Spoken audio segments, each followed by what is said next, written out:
سلام دوستان عزیزم، انشاءالله که یک شنبه خوب و عالی رو سپری کرده باشین و اسفند و دارچین حتما دود کرده باشین، چون شنبه ها اسفند و دارچین دود کنیم. اسفند برای دوری از چشم زخم و دارچین برای جذب ثروت و برکت تو خونه، تو مغازه.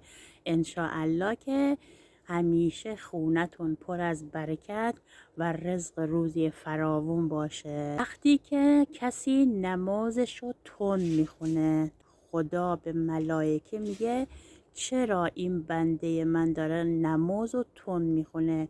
مگه به جز من کسی میتونه به دادش برسه؟ مگه به جز من کسی میتونه حاجت رواش کنه؟ مگه به جز من کسی میتونه کمکش کنه؟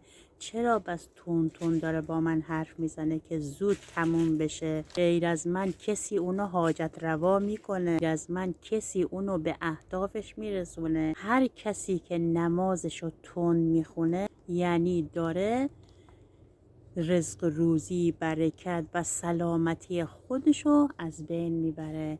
پس نمازو یواش و آهسته و شمرده شمرده بخونیم. پس تا میتونین وقتی که اذان میزنن نمازو یواش و آهسته بخونین. یه سوره‌ای بهتون بگم که برای قرض و بدهکاری خیلی خوبه. هر کس قرض داره، بدهکاره و چند وقت طول کشیده نتونسته بدهکاریشو بده، با خوندن این سوره و با تلاش خودش انشاءالله هرچی قرض و بدهی داره برآورده میشه. کافی سوره حمدو توی 40 روز 41 مرتبه بخونین بعد از نماز صبح. یادتون باشه دوستان، بعد از نماز صبح حاجت روایی داره، حاجت میده. اگر قرض داری، بدهکاری، بعد از نماز صبح بشین 41 مرتبه تا 40 روز بخون. انشاءالله که هرچی قرض و بدهی داری خدا کمک. سوره حمده یادتون نره، سوره حمد خیلی اسرار داره. این یه دونه از اسرارشه. از دوشنبه یعنی پس فردا با هم چله بگیریم. چله از 24 آذر شروع میشه تا ولادت آقا امام حسین تموم میشه که میشه 3 بهمن. آداب چله اینجوری: روزی یک بار سوره فجر رو میخونیم و هدیه میکنیم به امام حسین و یک بارم زیارت عاشورا رو میخونیم. بخون و معجزه‌شو ببین. آقا امام حسین دستتو میگیره، حاجت روات میکنه، مشکلتو حل میکنه، گرفتاریتو برطرف میکنه. میخوای نگاه امام زمان به تو باشه؟ امام زمان چشم ازت ور نداره، هوات داشته باشه، مشکلتو حل کنه، گرفتاریتو حل کنه.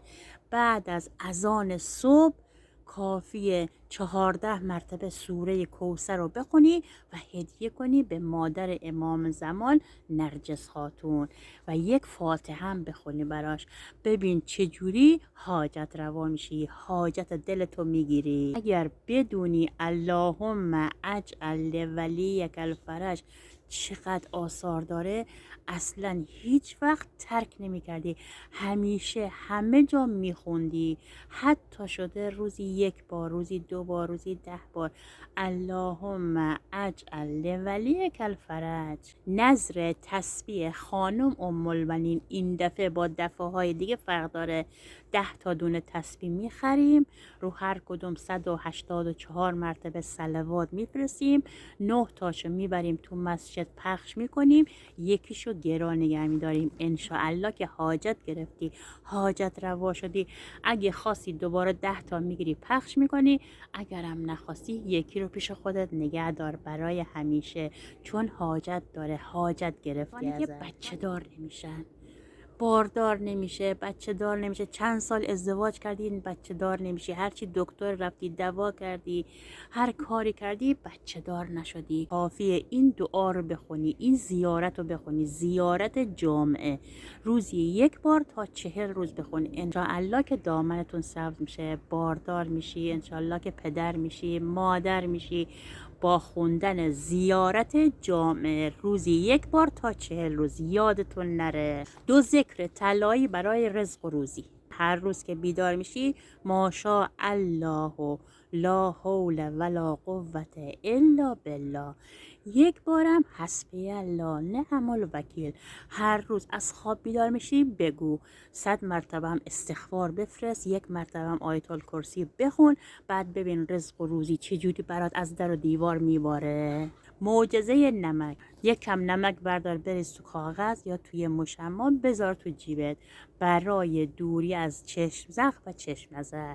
همیشه جمعه ها نمکدون خونت رو پر کن، چون رزق و روزی و برکت فراوون میاره. اگر میخوای از چشم زخم و چشم نظر دور بشی همیشه دور خونت رو نمک بپار. انشاءالله که 1 روز خوب و عالی رو سپری کرده باشین. التماس دعا. خدا نگهدار.